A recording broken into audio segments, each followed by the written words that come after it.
मिंबर शरीफ में तशरीफ़ फरमा मुक़र्र मुअज़्ज़ज़ उलमाए किराम व हाज़रीन, अस्सलामु अलैकुम व रहमतुल्लाहि तआला व बरकातुहू। अल्हम्दुलिल्लाहि व कफ़ा व सलामुन अला इबादिहिल्लज़ीना इस्तफ़ा, अम्मा बाद। फ़अऊज़ु बिल्लाहि मिनश शैतानिर रजीम, बिस्मिल्लाहिर रहमानिर रहीम। वलनब्लुवन्नकुम बिशैइन मिनल खौफ़ि वल जू'i व नक़्सिम मिनल अम्वालि वल अन्फुसि वस्समरात व बश्शिरिस साबिरीन। आमन्तु बिल्लाहि सदक़ल्लाहुल अज़ीम व बल्लग़ना रसूलुहुन नबियुल अमीनुल मकीनुल करीम व नहनु अला ज़ालिका लमिनश शाहिदीन व शाकिरीन वल्हम्दुलिल्लाहि रब्बिल आलमीन। दुरूद पाक का तोहफ़ा पेश फरमाने। अल्लाहुम्मा सल्लि अला सय्यिदना शफ़ीअना हबीबना मौलाना मुहम्मदिन मादिनिल जुद वल करम व आलिहि व अस्हाबिहि व बारिक वसल्लिम। सलातु व सलामुन दाइमन अलैका या रसूलल्लाह सल्लल्लाहु तआला अलैहि वसल्लम। दश्ते बला को अर्श का जीना बना दिया, दश्ते बला को अर्श का जीना बना दिया, जंगल को मुस्तफ़ा का मदीना बना दिया, हर जर्रे को नजफ का नगीना बना दिया, तूने हुसैन मरने को जीना बना दिया। जान दे सकता है ईमान नहीं दे सकता, जान दे सकता है ईमान नहीं दे सकता, जिसको किरदारे हुसैन इब्ने अली याद रहे, जिसको किरदारे हुसैन इब्ने अली याद रहे। हजरात, आज की ये पाकीज़ा नशिस्त ज़ियारत हरमैन तय्यबैन के ताल्लुक़ से मुनाकिद है। वो ज़ायरीन जिनको रब ने ये अजीम इज़्ज़ो शर्फ अता फरमाए कि वो अपनी ज़िंदगी का सबसे बेहतर काम करने जा रहे हैं और अपने माथे की निगाहों से मुस्तफ़ा जाने रहमत के दरे अक़दस की ज़ियारत, जलवे काबा का दीदार करने जा रहे हैं। उनके इस्तक़बाल में भी इस महफिल का इनेकाद है। साथ ही साथ इस महफिल को मीरे करबला की मुक़द्दस हस्ती से भी मंसूब किया गया है।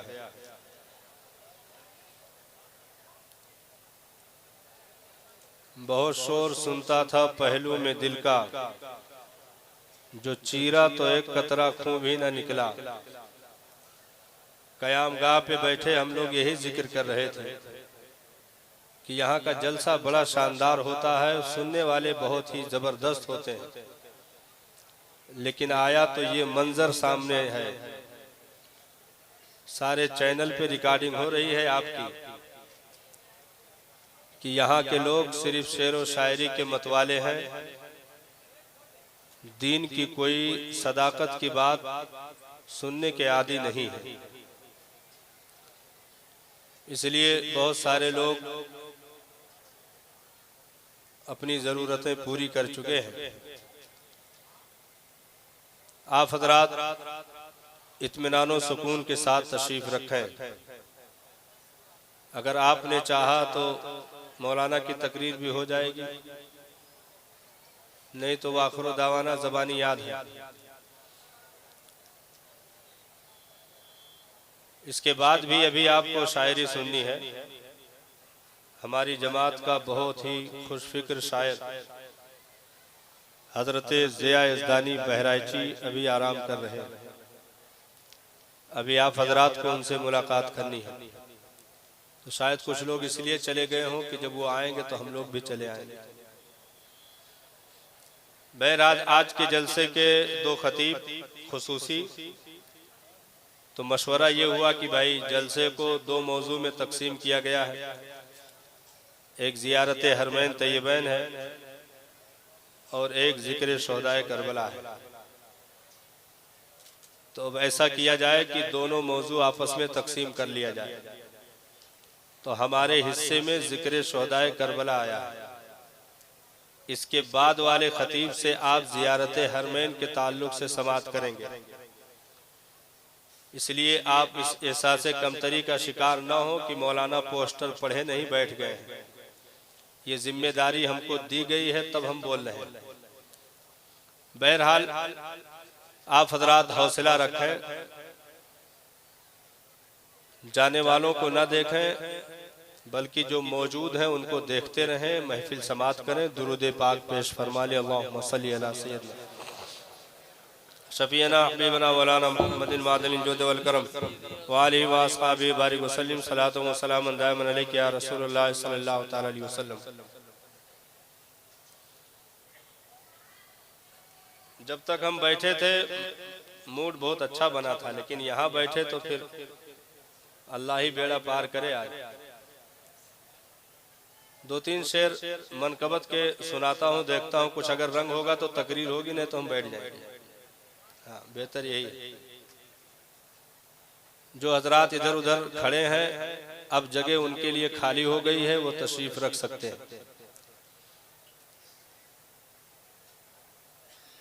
मनकबत के दो तीन शेर पेश करें, समाअत करेंगे।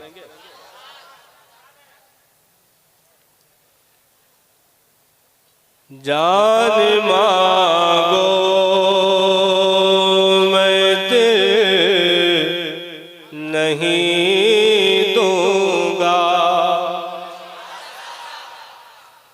जान मांगो मैं तेरे नहीं दूंगा,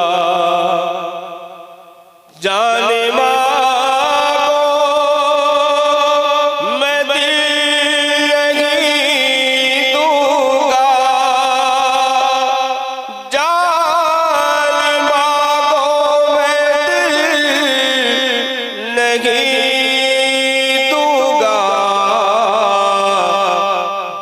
ठिकाना मेरे हुसैन का है, दिल ठिकाना मेरे हुसैन का है। और उग रहा है जो बात करे वो बला। बोल दे। आज चाहेंगे आप तो मौलाना की तकरीर हो जाएगी, और अगर नहीं सुन पाए तो पछताएंगे कि कोई आया था चला गया। उग रहा है जो बात करे वो बला, उग रहा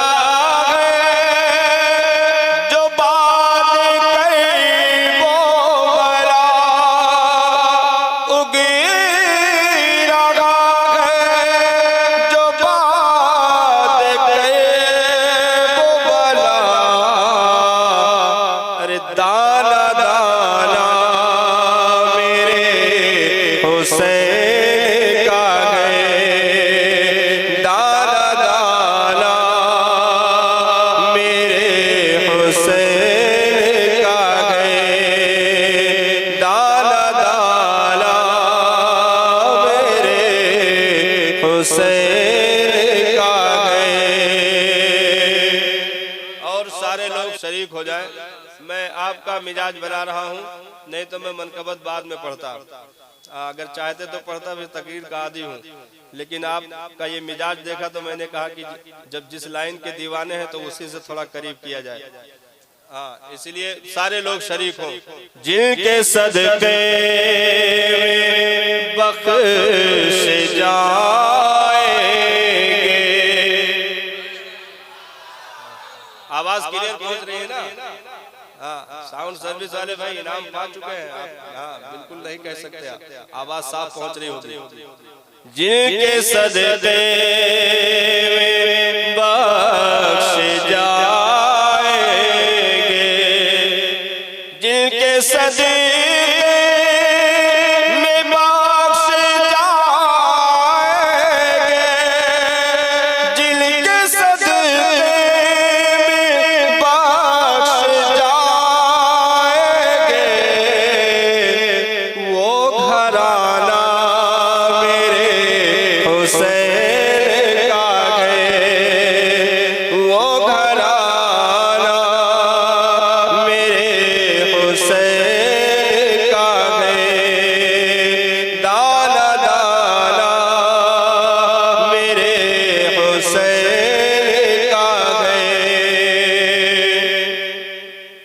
और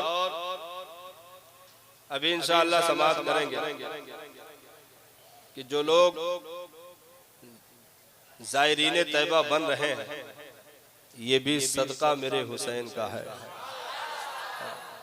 न करबला होता, न काबा की अजमत महफूज होती।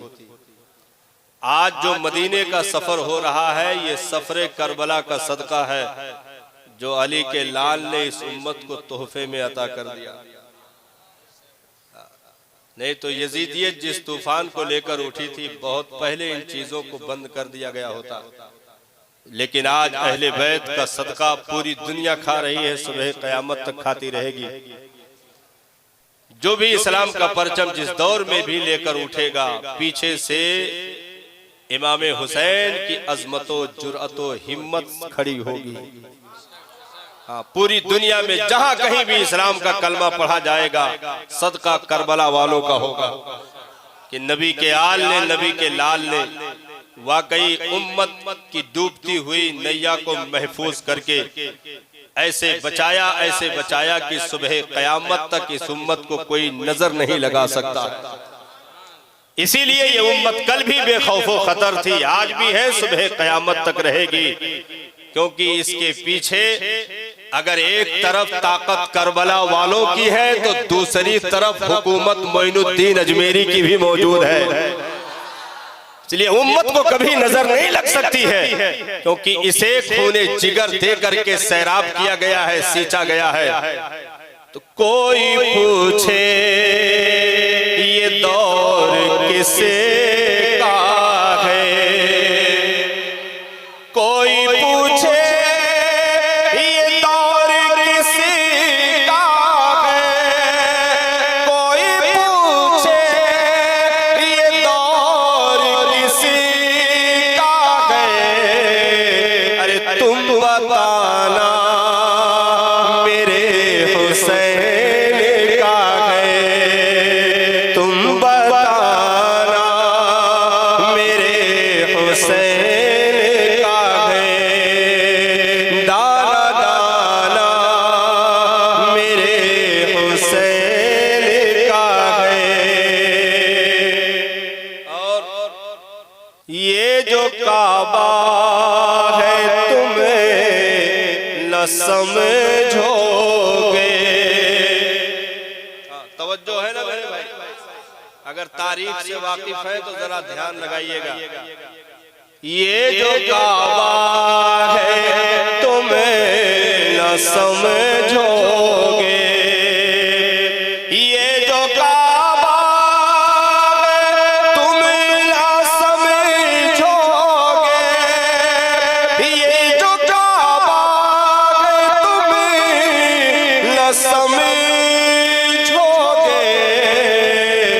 अरे घर पुराना मेरे हुसैन का है, घर पुराना मेरे हुसैन का है, दाना दाना मेरे हुसैन का है।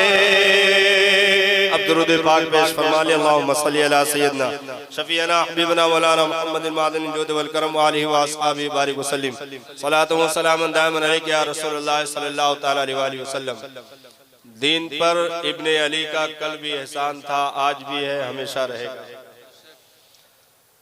जिस जवां मर्दी के साथ, जिस जुर्अत व बहादुरी के साथ इमाम ने रेगज़ारे करबला पर पहुंच करके सजदे की आबरू को महफूज फरमाया, दीन इस्लाम के उन मुकद्दस नुकूश की हिफाजत फरमाई जिसको यजीदियत मिटाने के लिए नापाक साजिशें कर चुकी थी। उम्मत इस एहसान को सुबह क़यामत तक तस्लीम करती रहेगी। इसीलिए जो नमक हलाल है वो आज भी अहले बैत से मोहब्बत कर रहे हैं, और जिन्होंने उससे इनकार किया उनके मकरूह चेहरे आज भी अंधेरी रातों में भी पहचाने जा रहे हैं। इमाम हुसैन के बागियों का कल भी कोई ठिकाना नहीं था, आज भी नहीं है, कभी नहीं रहेगा। इमाम के मानने वाले सुबह कयामत तक मचलते रहेंगे, क्योंकि अगर कोई एहसान करे तो तरीका यही है कि उसके एहसान को भूला ना जाए। अगर कोई 1000 रुपए का एहसान कर दे तो हम चलते फिरते उसका जिक्र नहीं भूलते, होटलों पर बैठ करके भी उसके तज़किरे करते हैं और कहते हैं कि यार फला का क्या कहना, बड़ा सखी आदमी है, उसने बहुत नाजुक मोड़ पर मेरी मदद की थी। तो साहब अगर कोई दुनियावी एतबार से मदद कर दे तो हम उसके तज़किरे नहीं भूलते हैं, भला इमाम का तज़किरा हम क्यों भूलेंगे, जिसने हमारे नस्लों को महफूज करके रख दिया, जिसने हमारे अकीदे को महफूज करके रख दिया, जिसने कुरान की आबरू को महफूज करके रख दिया। और इमाम ने बता दिया, यजीदियों तुम किसे खत्म करने के लिए उठे थे, तुम यहाँ इधर गर्दन काटोगे, तिलावत उधर नेज़े पर करके बताया जाएगा कि जिस चीज को हुसैन बचाने आए थे वो नोके नेज़ा पर भी जारी है। तुम जिसे मिटाने के लिए उतरे हो, तुम अपनी साजिशों में नाकाम हो चुके हो। इमाम का पैगाम कल भी जिंदा था, आज भी जिंदा है। इमाम कल भी कुरान का मतवाला था, आज भी कुरान का मतवाला है, सुबह कयामत तक मतवाला रहेगा। कि ये उम्मत कभी अपने रहबर को फरामोश नहीं कर सकती। देखिए अभी तकरीर शुरू नहीं है, आप घबराइएगा नहीं। हाँ, हम आपको इकट्ठा कर रहे हैं, आप इकट्ठा हो जाए, एक माहौल बन जाए ताकि तकरीर हो जाए। सरकार दुनिया से तशरीफ ले गए। नबी ने कितने साल तक इस्लाम की तबलीग और इरशाद का काम अंजाम दिया?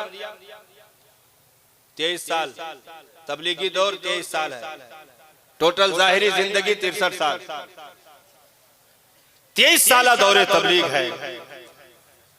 इस्लाम को कब तक चलना है? सुबह कयामत तक। तो 23 साल दौरे तबलीग खत्म होने के बाद फिर इस्लाम को सुबह कयामत तक सहारा कौन देगा? ऐसा तो नहीं कि फितने नहीं उठेंगे। फितने आदम के दौर से लेकर के ईसा के दौर तक जिंदा रहे और नबी के दौर से लेकर के आज तक जिंदा है। सुबह कयामत तक ये फितने चलते रहेंगे। लेकिन याद रखो, जिस दौर में जो भी फितना सर उठाने की कोशिश करेगा, परवरदिगारे आलम उसकी सरकूबी के लिए इसी उम्मत में से अपने महबूब बंदों को खड़ा कर देगा और वो महबूब बंदा उठ करके उन फितनों की आंखों में आंखें डाल करके दंदा शिकन जवाब दे करके ऐलान कर देगा कि नबी 23 साल सिर्फ तबलीग नहीं फरमाए हैं, बल्कि कयामत तक के लिए इस उम्मत में इस्लाम का दीन का मुहाफिज पैदा करके चले गए हैं, जो सुबह कयामत तक इस दीन की हिफाजत का काम अंजाम देती रहेगी और इसके हिफाजत का बेड़ा अपने कंधों पर उठाती रहेगी। बहुत दूर से मैं आपको ला रहा हूं। तकरीर जब शुरू होगी तो मैं बताऊंगा आपको। हाँ, और ऐसा नहीं कि मौलाना फजर तक बोलेगा, घबराइएगा नहीं। हाँ, टाइम भी मुख्तसर है लेकिन काम बहुत ज्यादा होना है, इसलिए जहन को हाजिर रखिएगा। जो लोग गए हैं उनको जाने दीजिए। आप बैठे हैं, मेरा हौसला अब बनने लगा है, अब कोई जा नहीं रहा है। हाँ, नहीं तो शुरू में तो ऐसा लग रहा था कि सब लोग हिजरत कर जाएंगे। लेकिन नहीं, अब आप बिल्कुल दिलजमई के साथ तशरीफ रखें। मैं एक बहुत दूर से मजबूत तारीख को हाथ लगाने जा रहा हूं। नबी दुनिया से तशरीफ ले गए। उस दौर के जो इर्तिदाद के फितनों को उठाने वाले थे, मुखालिफिन थे, मुनाफिकीन थे, यहूद व नसारा थे, उन्होंने क्या समझा कि अब काम खत्म हो गया है। जिसका डर था वो जा चुका है, जिसके पीछे बदरो ओहद में लोग पड़े रहे, अब वो चीज हमारे बीच से निकल चुकी है। अब हमें पैर फैलाने के लिए लंबी जमीन मिल जाएगी, लंबे मैदान मिल जाएंगे, अब कोई रोकने टोकने वाला नहीं है। 2.5 लोगों ने नबी होने का दावा कर दिया, 2 मर्द एक औरत। 2.5 लोगों ने नबी होने का दावा कर दिया। कुछ लोग जो लालच में दीन इस्लाम का कलमा पढ़े थे वो मुर्तद हो गए, इस्लाम को छोड़ दिया। कुछ लोगों ने ज़कात देने से इनकार कर दिया, कुछ लोगों ने नमाज की पाबंदी छोड़ दी। हर चार जानिब से फितने बिल्कुल आंधी तूफान से ज्यादा तेज सूरत में उठ करके खड़े हो गए। हौसला उन लोगों को था कि नबी ने मैदान खाली कर दिया है, नबी दुनिया से चले गए, अब कोई इसे रोकने वाला नहीं है।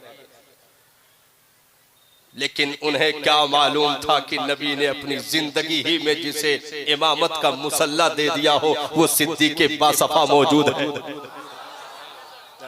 मेरी बिरादरी के लोगों का मैं साथ चाहूंगा। हाँ, मैं पहली बार आया हूं, मैं कुछ देर में समझ पाऊंगा इन्हें, आपको तो समझता हूं। हाँ, हाँ, आप थोड़ा साथ दें माजरत के साथ। उलमा दाद देने के लिए नहीं होते हैं और ना सुनने के लिए होते, इस्लाह के लिए होते हैं। लेकिन मैं दाद नहीं, बस सिर्फ सपोर्ट चाहूंगा आपसे। हाँ, एक मजबूत तारीख को मैंने हाथ लगाई है, बहुत ज्यादा देर तक मामला नहीं होना है, लेकिन आप सरसरी तौर से वहां तक पहुंचे। उन्हें क्या मालूम था कि इमामत के मुसल्ले पर मुस्तफा जाने रहमत ने जिस हस्ती को ला करके खड़ा कर दिया वो सिर्फ मस्जिद नबवी का मुसल्ला नहीं था, बल्कि मुस्तफा जाने रहमत सिद्दीक़ बासफ़ा को ज़ाहिरी निगाहों में इमामत के मुसल्ले पर खड़ा कर रहे थे, बातिनी निगाहों में मुस्तफा सीने सिद्दीक़ अकबर को कुव्वत दे रहे थे कि अबू बकर मेरे बाद जो फितने उठेंगे उम्मत में किसी का कलेजा नहीं है कि उसे बर्दाश्त कर सके। मैं तेरे कलेजे को ताकत दे के जा रहा हूँ कि जहाँ उमर भी पीछे हटेंगे वहाँ अबू बकर उठकर खड़े होकर उनका सामना करेगा। मुस्तफा जाने रहमत के उस दीवाने ने वाकई जिसे नबी ने नवाज दिया हो, साहब नबी ने नवाज दिया हो। फतह मक्का के दिन जब सरकार काबा के अंदर तशरीफ ले गए, फतह मक्का के दिन सरकार काबा के अंदर तशरीफ ले गए, साफ सफाई हो गई। तारीख पर ध्यान रखिएगा, कुछ चीजें ऊपर रह गई। सरकार ने इरशाद फरमाया अली कहाँ गए, उन्हें बुलाया जाए। बोलो यार, बोलो बोलो, तकरीर जो शुरू होगी तो मैं बताऊंगा। हाँ बोलो। सरकार ने इरशाद फरमाया ऐना अली बिन अबी तालिब, अली कहाँ गए, उन्हें तलब किया जाए। मौला अली दौड़े हुए आए, अर्ज की सरकार गुलाम हाजिर है। मेरे आका ने इरशाद फरमाया अली जरा इन ऊपर चीजों को जो लगी हुई उन्हें नीचे उतारो, काबे की साफ सफाई हो जाए। मौला अली ने अर्ज की सरकार है तो बहुत ऊपर, ऐसा कीजिए सरकार मैं बैठ जाता हूं, आप मेरे कंधे पर तशरीफ लाए, मेरे कंधे पर तशरीफ लाए, मैं उठाए देता हूं, सरकार आप हाथों से नीचे खींच लें। अब गौर कीजिएगा, मैं जो समझाने के लिए इस वाक़े को छेड़ रहा हूं आप जरा गौर कीजिएगा। अली ने क्या कहा, सरकार मेरे कंधे पर तशरीफ लाए, मैं उठा दूं और आप उन्हें नीचे खींच लें। मेरे करीम आका ने इरशाद फरमाया अली नबूवत का बोझ नहीं उठा सकते। हाँ, अली नबूवत का बोझ नहीं उठा सकते। ऐसा करो अली तुम मेरे कंधे पर सवार हो जाओ, मैं तुम्हें उठा दूं, तुम अपने हाथों से नीचे खींच लेना। सरकार ने अपने दोषे मुबारक पे मौला अली को बिठाया, सरकार ने अली को उठाया, अली ने साफ सफाई की। इतने में नबी ने इरशाद फरमाया अली कहां तक पहुंच गए। अर्ज की सरकार अगर इजाजत हो तो अर्शे आजम का पाया पकड़ लूं। तो यहां नबी ने क्या इरशाद फरमाया, अली नबूवत का बोझ नहीं उठा सकते, लेकिन हिजरत की रात है साहब, सिद्दीक़ बासफ़ा आगे आकर के दस्त बस्ता हाजिर होते हैं। मेरे करीम आका इन पैरों में छाले पड़ गए हैं पथरीली जमीनों पर चलते हुए। मेरे सरकार मेरे कंधे पर आ जाइए, गारे सौर तक मैं लेकर के चलता हूँ। मुस्तफा जाने रहमत ने नहीं कहा सिद्दीक तुम नबूवत का बोझ नहीं उठा सकते, नबी ने नहीं कहा तुम नबूवत का बोझ नहीं उठा सकते, बल्कि सिद्दीक के बासफा ने अपने कंधे पर बिठा करके गारे सौर की तकरीबन 3 किलोमीटर की चढ़ान अपने कंधे पर नबी को बिठा करके गारे सौर तक सिद्दीक के बासफा लेकर गए। यानी नबी ने बता दिया सिद्दीक तेरे जिगर को रब ने वो ताकत दे दी है कि तू नबी को कंधे पर बिठा सकता है। नारे तकबीर, नारे रिसालत, मुस्तफा का हम सफर, मुस्तफा का हम सफर, नारे रिसालत। हजरत सिद्दीक अकबर को इस उम्मत का बागडोर दिया गया। हजरत फारूक आदम कहे उठे साहब कि अगर नबी के जाने के बाद सिद्दीक ना होते तो उम्मत की नैया डूब गई होती। कोई दूसरा बचाने वाला नहीं था, कोई दूसरा महफूज करने वाला नहीं था। ये तो सिद्दीक का जिगर था जिन्होंने इतने फितनों से लड़ करके, और ऐसे वैसे नहीं, वक्त बहुत मुख्तसर है, 2 साल 4 महीने कुछ दिन, इतना मुख्तसर वक्त, और फितने ऐसे उठे हुए हैं कि कहीं पर ऐसा भी लगने लगा कि मदीना पे अटैक ना हो जाए। हजरत फारूक आदम उसी खदशे के तहत आकर के अर्ज करते हैं हजरत सिद्दीक अकबर से कि अबू बकर जैसे ओसामा को वापस कर लो, मुझे इन लोगों की तरफ से खतरा महसूस हो रहा है। हजरत सिद्दीक अकबर ने इरशाद फरमाया उमर उस लश्कर को अबू बकर कभी वापस नहीं कर सकता जिसे मुस्तफा जाने रहमत ने खुद रवाना फरमाया।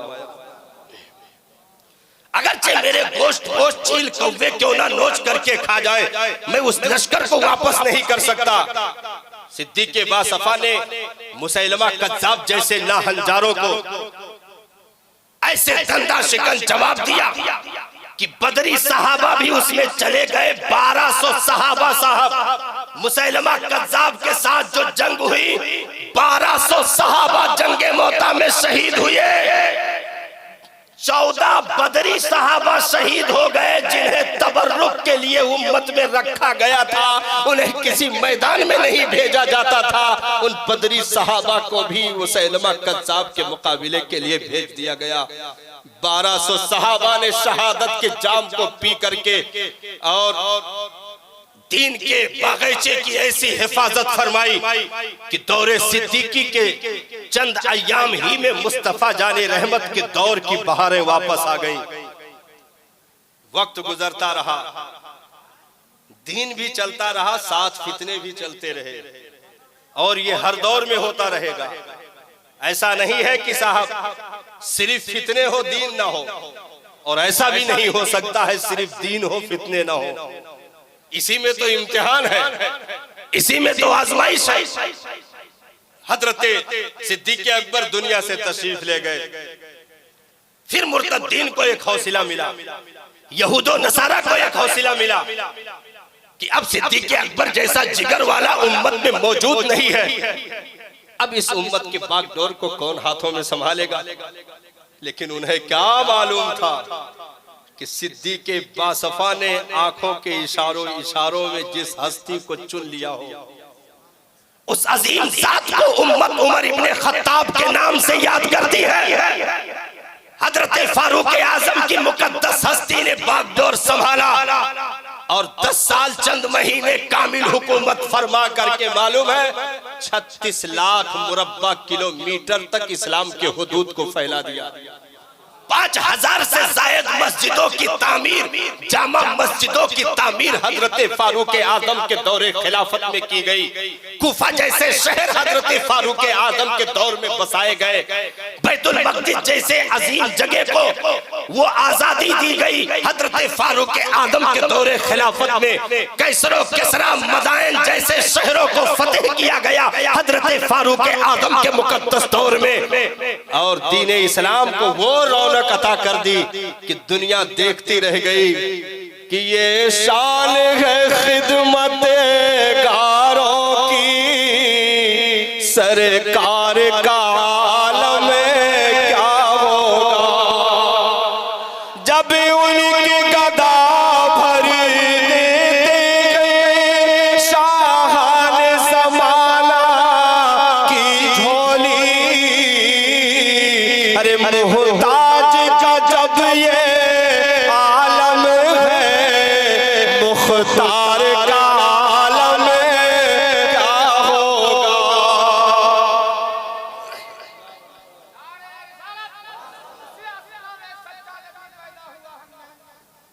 अभी भी नारा जिंदा है जलसे में। हमको तो मायूसी हो रही थी कि सब भूल गए हैं, हाँ, लेकिन नारा जिंदा है अभी अल्हम्दुलिल्लाह। हो सकता है कुछ देर में और नारे लग जाएं। अगर लग जाए तो मौलाना के लिए किसी करामत से कम नहीं होगा। बोल दीजिए सुभान अल्लाह।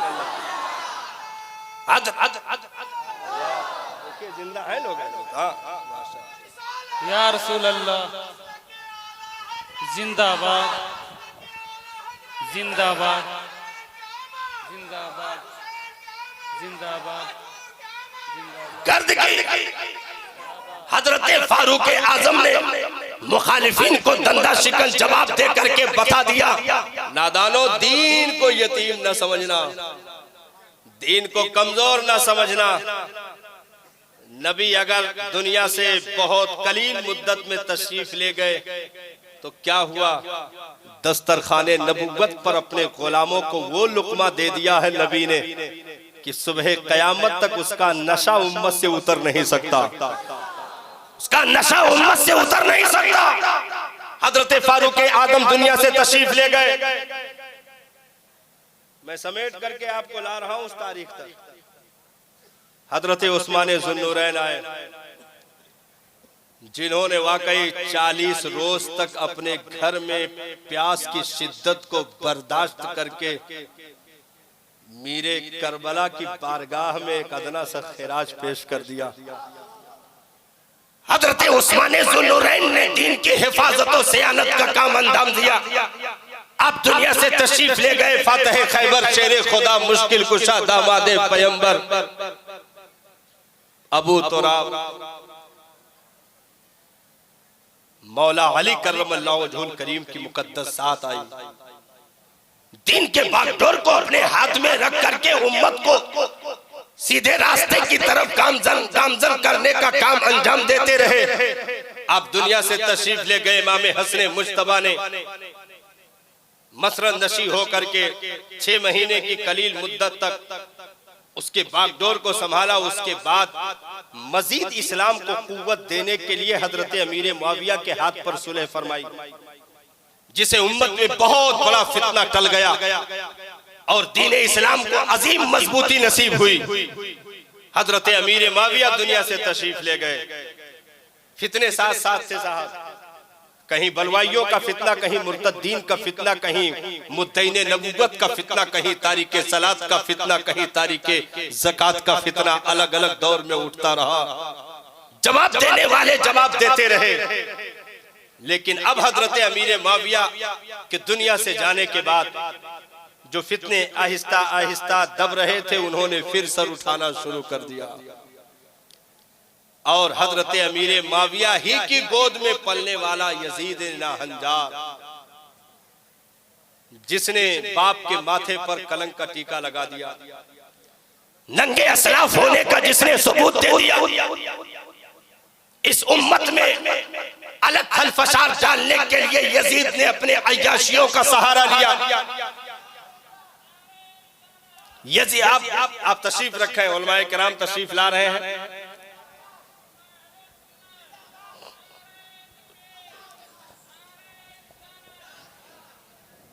नारे तकबीर, नारे तकबीर, नारे रिसालत, नारे रिसालत।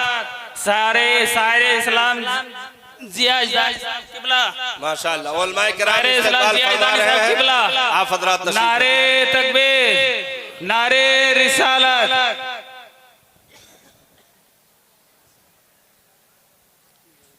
दुरूद पाक पेश फरमा ले माशाअल्लाह। उलमाए किराम की जलवागरी। अल्लाहुम्मा सल्ली अला सय्यदना शफीना हबीबना मौलाना मुहम्मदिन मादिनिल जुद वल करम व आलिहि व असहाबी बारिक वसल्लम।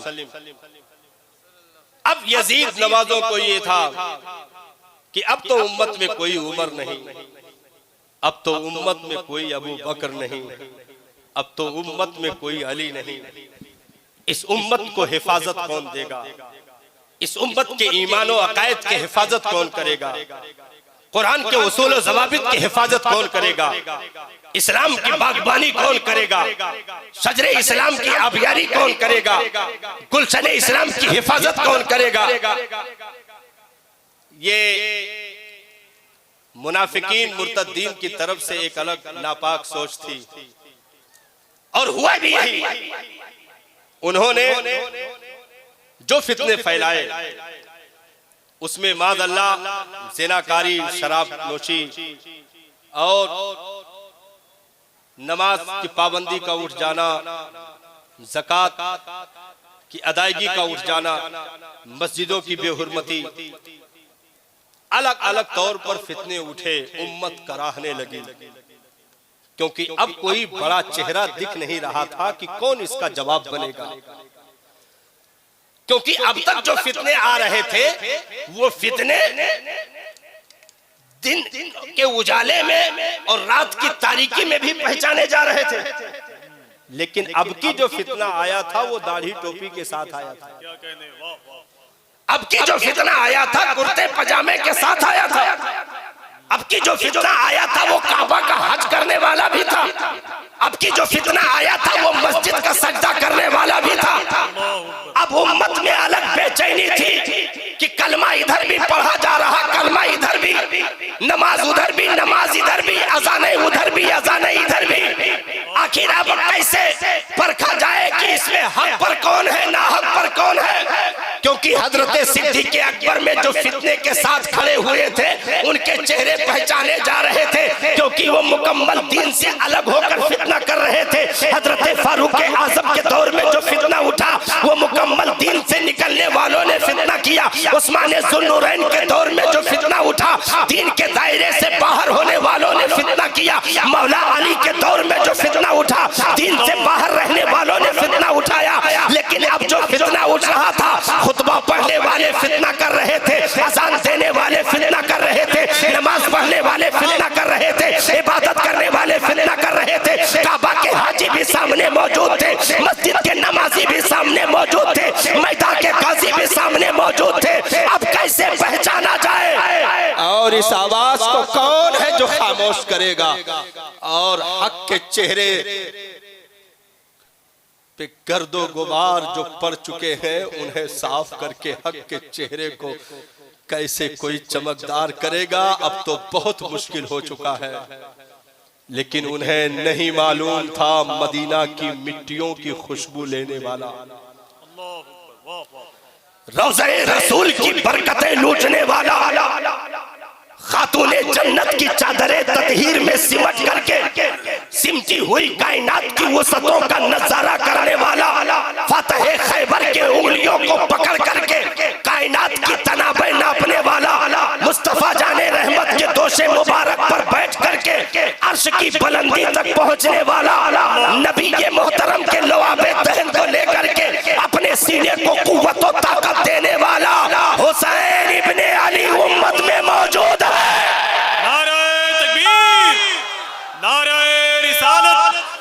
जिक्रे इमाम हुसैन, ज़ियारते हरमैन शरीफैन, अल्लामा मुफ्ती कमालुद्दीन साहब क़िबला। अब यहाँ से तकरीर शुरू हो रही है। मैंने कहा था मैं बताऊंगा। अब यहाँ से तकरीर शुरू हो रही है, लेकिन उलमा घबराए नहीं। मुझे वक्त का भी ख्याल है, आने वालों का भी ख्याल है। वाह, बहुत अच्छे, वाह। एक अलग फितना,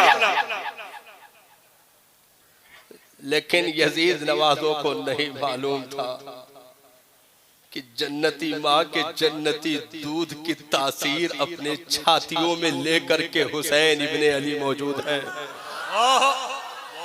यजीद नवाजों को नहीं मालूम था अलीउल मुर्तजा के लुक में तोड़ने वाला मुस्तफा जाने रहमत के चादरे नूर में लिपटने वाला, खातूने जन्नत के कलेजे से चिमटने वाला हुसैन इब्ने अली मौजूद है। अरे वो हुसैन कि जिब्रील भी जिसके दर की दरबानी करे, वो हुसैन खातूने जन्नत के चौखट पर जिब्रील नौकरी जिसकी खातिर करने आए, वो हुसैन जिसे जन्नत का जोड़ा दुनिया में दे दिया जाए, वो हुसैन जिसे जन्नत का लुकमा दुनिया में मिले, वो हुसैन जिसे मुस्तफा अपने लोआबे दहन से सैराब करे, वो हुसैन जिसे फातह खैबर अपने बाजुओं की कुव्वत अता करे, वो हुसैन जिसे उम्मत का निगहबान कहा जाए, उम्मत का रहबर कहा जाए, उम्मत का रिफॉर्मर कहा जाए, जिसे उम्मत का मसीहा कहा जाए, जिसे कुरान का हुस्न कहा जाए, शरीयत के हिफाजत का वो तमाम तर जौहर कहा जाए, जिसे दीन का निगहबान और सिपाही कहा जाए, वो हुसैन इब्ने अली उम्मत में मौजूद थे। फौरन आवाज उठाई और कहा घबराने की जरूरत नहीं है, मैं बताऊंगा कि सजदे की तासीर क्या होती है, मैं बताऊंगा कि नमाजी कौन है, मैं बताऊंगा कि काबा का हाजी कौन है, मैं बताऊंगा तवाफ करने वाला सादिक कौन है, मैं बताऊंगा सजदे की लज्जतों से आशना होने वाला कौन है। ये सजदे के साथ आए हैं, आने दो, हरम के तवाफ के साथ आए हैं, आने दो, ज़मज़म पी करके आए हैं, आने दो, ये रुकू व सुजूद का तोहफा लेकर के खड़े होने वाले अगर आए हैं तो आने दो। मैं तुम्हें करीब बताऊंगा कि उम्मत में सच्चा नमाजी कौन है, मैं तुम्हें बताऊंगा साजिद कौन है, मैं तुम्हें बताऊंगा कि आबिद कौन है। इमाम ने उसी वक्त 4 शाबानुल मुअज्जम को मदीना की राहतें छोड़ दी, मक्कतुल मुकर्रमा आ गए और मक्कतुल मुकर्रमा कयाम फरमा रहे और वहां से फिर जुल्हिज्जा के महीने में जो हज का दौर बिल्कुल करीब से करीब तर है, ऐसे अय्याम में इमाम पाक ने कूफा का सफर कर लिया। रेगज़ारे करबला पर सन 61 हिजरी में इमाम पहुंच चुके हैं। इमाम पाक पहली मुहर्रम सन 61 हिजरी में करबला के रेगज़ार पर उतर चुके हैं। उम्मत में अलग बेचैनी है, इधर बेचैन रहने वालों में हजरत अब्दुल रहमान की जात भी है, अब्दुल्ला इब्ने उमर की जात भी है, अब्दुल्ला इब्ने अब्बास की भी मुकद्दस जात है, हजरत जुबैर इब्ने अवाम की भी मुकद्दस जात है। सहाबा भी बेचैन है, ताबईन भी बेचैन है, क्योंकि साहब जो फितना उठा था हरम की रौनकों को लेकर जाने वाला फितना था, सजदों की रौनकों को लूटने वाला फितना था, मस्जिदों की आबरूओं को खत्म करने वाला फितना था, हरम की तहारत को लूटने वाला फितना था, सजदों की पाकीज़गी को ले जाने वाला फितना था, कुरान की रोशनी को गुल करने वाला फितना था। अरे वो फितना ऐसा था जो मुस्तफा के 23 साला कुर्बानियों पर पानी फेरने वाला फितना था, जो सिद्दीक़ अकबर की कुर्बानियों पर फितना पानी फेरने वाला फितना था, जो फारूक आज़म की कुर्बानियों पर पानी फेरने वाला फितना था। ऐसा फितना उठकर खड़ा हुआ था, लेकिन साहब वो अजीम हस्ती जिसे उम्मत का रहबर कहा जाए, हुसैन इब्ने अली की मुकद्दस जात उठकर खड़ी हो गई और एक सारे करबला पर उतर कर इमाम ने चैलेंज कर दिया। लोग कहते हैं बस चंद मिनट और, लोग कहते हैं धोखे से कूफा बुलाया गया, मेहमान बना के सताया गया। मैं कहना चाहूंगा साहब ये जुमला माँ जो है ऐसी हस्ती की बारगाह में मत इस्तेमाल करो। इमाम को धोखा दिया गया, इमाम को धोखा दिया गया, धोखे से कूफा बुला लिया गया। यजीदियों की ये औकात इमाम को धोखा देता। धोखा उसे दिया जाता है जो माजी हाल मुस्तकबिल से बेखबर हो। धोखा उसे दिया जाता है जो अंधेरों में अपने कदम को टटोल टटोल करके रखता हो। हुसैन इब्ने अली को धोखा दुनिया में कोई नहीं दे सकता, क्योंकि हुसैन को रब ने वो इल्म अता फरमाया था कि सिर्फ वली नहीं वली करते हुसैन आज़म।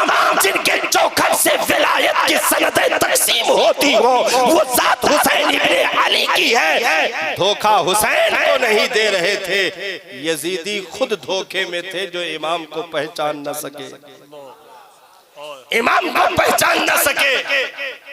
नहीं, वो कैसे धोखे में होगा जो नबी के गोद में मचलते हुए शहादत की खबर सुन रहा हो। वो कैसे धोखे में होगा जो खातूने जन्नत का दूध पीते हुए शहादत की खबर सुन रहा हो, अली के साथ चलते हुए शहादत की खबर सुन रहा हो, जो नबी के गोद में लेटे लेटे शहादत गाह की मिट्टी देख रहा हो।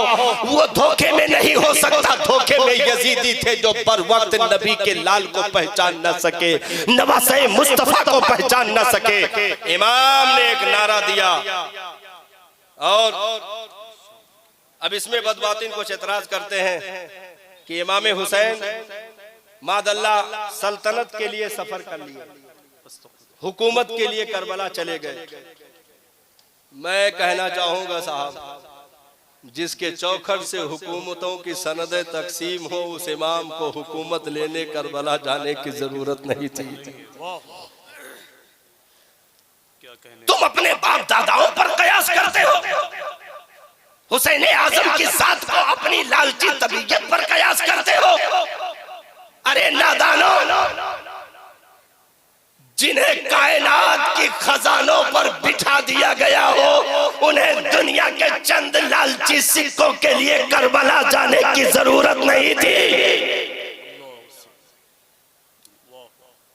भाई मौला अली के सामने यहूदी आ जाए और कहे कि अली तुम्हारे बड़े चर्चे हैं, लेकिन हालत यह है कि मेरे बाग में अगर पानी न चलाओ तो तुम्हारा खर्चा न चले, मेरे बाग में पानी चलाकर अगर मजदूरी न करो तो तुम्हारे घर का चूल्हा न जले। मौला अली को जलाल आ गया, इरशाद फरमाया नादान जरा वो जमीन पर पड़ी हुई कंकरियां उठा तो सही। उसने कंकरियां चुनकर के मौला अली के हाथ में दी। मौला अली ने फूंक मारी तो वो कंकरियां मोतियों में तब्दील हो गई। सुभान अल्लाह, मोतियों में तब्दील हो गई। साथ फरमाया नादान मर्तबे को कभी चैलेंज ना करना, अरे पिया को जो भाए वही भेष मारा गए। अगर वो नंगे बदन रेत पर लौटने में अबू तुराब का खिताब देते गए तो हमें रेशम से ज्यादा जमीन पर लौटने में मजा आता गए। तुमने क्या समझा है बादल्ला, हुकूमत के लिए वहां चले गए? ना ना, इमाम पाक अगर मदीना में चैलेंज कर देते तो मामला मदीना में भी होता, जंग मदीना में हो सकती थी। मक्का में चैलेंज कर देते तो मक्का में भी जंग हो सकती थी। लेकिन अगर यहाँ जंग हो जाती, यजीदियों से इमाम का मुकाबला हो जाता, इमाम फतेह पा जाते तो एक बगल से तारीख उठती और ये कहा जाता कि अरे अपने शहर में थे, मददगार भी बहुत ज्यादा लोग थे, सब कुछ मौजूद था, जंग जीत गए तो कोई कमाल की बात नहीं है। इमाम ने निकल करके बता दिया यजीदियों तुम्हारे घर में घुसकर अपनी बात ना मनवाई तो हुसैन न कहना, तुम्हारे घर में घुस करके अगर अपनी बात ना मनवाई तो हुसैन न कहना। मदीना से दूर जाऊंगा, मक्का से दूर जाऊंगा, पानी भी दूर, दाना भी दूर, अहबाब भी दूर, रफीक भी दूर, घर भी दूर, पड़ोस भी दूर, सब कुछ दूर होगा। तन्हा खड़े होकर के यजीदियों तुम्हारे आंखों में आंखें डाल करके अगर अपनी बात न मनवाई तो हुसैन इब्ने अली न कहना, क्योंकि हुसैन किसी बुज़दिल का नाम नहीं, अली के कछार के शेरे नर का नाम हुसैन इब्ने अली है। इमाम ने चैलेंज कर दिया, नमाज उधर भी सजदा, उधर भी सजदा, इधर भी, सारी चीजें देखने में जाहिरी तौर पर मैच कर रही थीं, लेकिन इमाम पाक ने यही तो खुतबा दिया कि ओ जलीलो, वो सजदा शरीयत में कहाँ कबूल हो सकता है कि सजदा लाने वाले की जात के मुनकिर हो जाओ और सजदा भी करते रहो। अल्लाह, उसके लाए हुए पैगाम पर तो अमल करो लेकिन उसकी जात के मुनकिर हो जाओ। मेहराब व मिंबर की तकबीरें बाकी रखो, तकबीर लाने वाले की जात को फरामोश कर दो, उसके बताए हुए कानून को मसल करके रख दो। दीन में ऐसे सजदे की कोई जरूरत नहीं है, ऐसे सजदे की कोई गुंजाइश नहीं है, क्योंकि दीन में वही सजदा काबिले कबूल है सुबह कयामत तक कि सजदा भी हो मुस्तफा के मोहब्बत के साहिबान तले हो, उनकी मोहब्बतों के अपने कलेजे में अगर उनकी मोहब्बतों की चाशनी मौजूद है तो सजदे में कमजोरी ही क्यों ना हो, मुस्तफा के मोहब्बत के सजदे वो सजदा कबूल कर लिया जाता है, वो इबादत कबूल कर ली जाती है, क्योंकि इबादत मांगी गई है मुस्तफा के मोहब्बत के साथ, उनकी अकीदत के साथ, उनके उल्फत के साथ। दीन में ऐसा कोई सजदा तलब नहीं किया गया जो मुस्तफा की जात को हटा करके किया जा रहा हो, दीन के उसूल को कुचल करके किया जा रहा हो। नहीं नहीं, हुसैन आदम ने रेख़-ज़ारे करबला पर बता दिया और रेते करबला पर उतर करके जिंदगी का आखिरी सजदा करके इमाम ने रेते करबला पर ये उम्मत को बता दिया कि ऐसे नमाजियों के चक्कर में ना आना जो नमाज का ढोंग रच करके शरीयत के शजर को काटने की नापाक साजिशें रचते हो, ऐसे अजान देने वालों के चक्कर में ना आना जो अजान के होड़ में इस्लाम की बेखुनी करने के नापाक हरबे इस्तेमाल करते हो। हुसैन आदम ने एक सजदा करके उम्मत को बता दिया कि सजदा भी ऐसा हो कि कुरान भी जिस सजदे की तारीफ करे, हदीस भी जिस सजदे की तारीफ करे, जो सजदा इश्क़े मुस्तफा में डूब कर किया जाए वही सजदा दीन में काबिले कबूल है। मुस्तफा जाने रहमत के नवासे ने इस दीन में जो जुर्अत व जवामर्दी और बहादुरी का अजीम पैगाम उम्मत को अता फरमाया है, आज भी वो पैगाम गूंज रहा है, सुबह कयामत तक गूंजता रहेगा, क्योंकि हरम की आबरू इमाम पाक के दम कदम से कल भी बाकी था, आज भी है और हमेशा रहेगा। आखिरी कड़ी तकरीर की, उसके बाद मैं अपनी जगह लेता हूं। हज का जमाना करीब था, हज का दौर करीब था, उसके बाद भी इमाम ने सफर किया। इस पर एक एतराज होता है कि इमाम को करबला जाने की जरूरत क्या थी? जब हज का जमाना करीब था तो हज बैतुल्लाह जरूरी था, काबा के तवाफ जरूरी थे, इमाम को करबला का सफर करने की हाजत क्या हुई? सुनो, इमाम की शख्सियत वो है जिसने 25 हज पैदल चलकर किए हों। वो जात इमाम हुसैन की है। 25 हज पैदल चल के इमाम हसन ने भी किया, 25 हज पैदल चल करके इमाम हुसैन ने भी किया।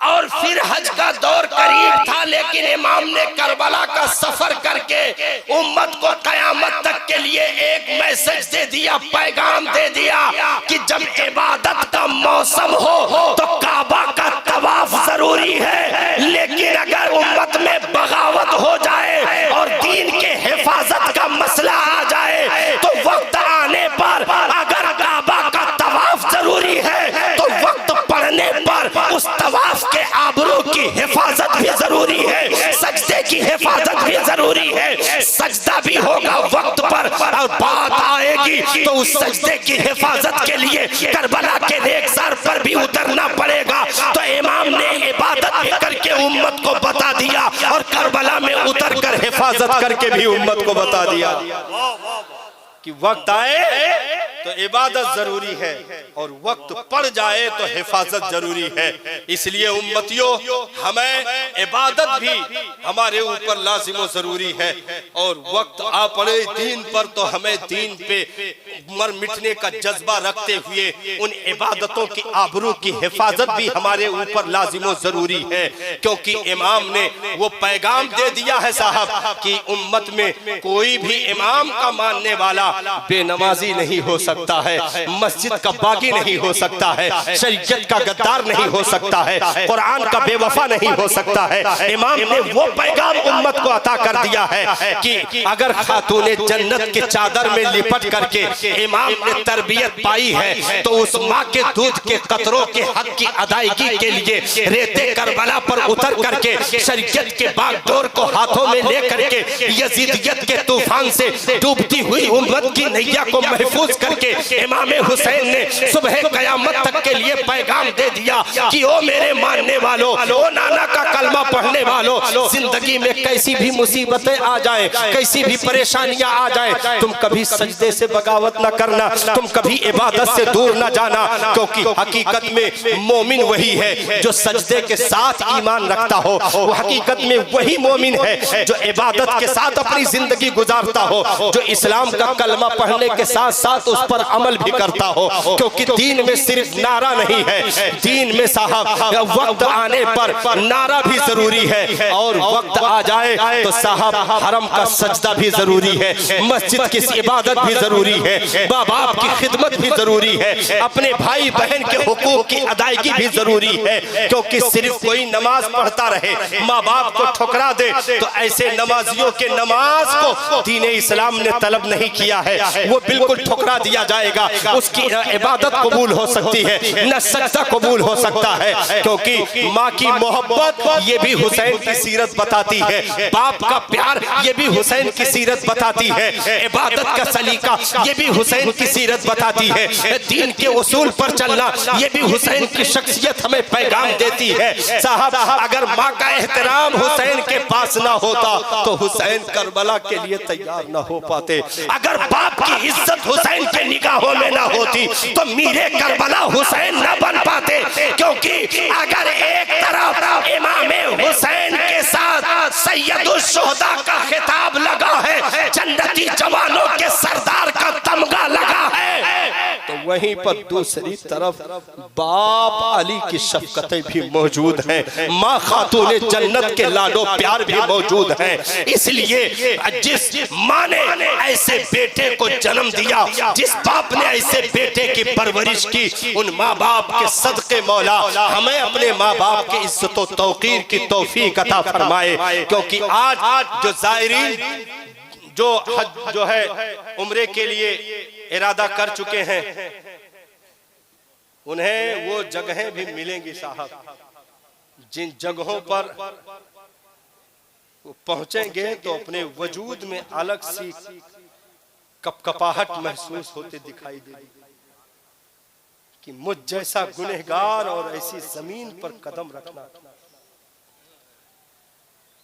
वो जमीन जिसने मुस्तफा के तलवों को चूमने का मौका पाया हो, वो जमीन जिसने हजरत इब्राहिम के तलवे को चूमने का मौका पाया, वो जमीन जिसने हजरत इस्माइल के तलवे को चूमने का मौका पाया हो, वो जमीन जिसने हजरत आदम के तलवे को चूमने का मौका पाया हो, ये ज़ायरीन हरम उस मुकद्दस सरजमीन पर जा रहे हैं, जिस मुकद्दस सरजमीन पर साहब जाते हुए पित्ता पानी होता है।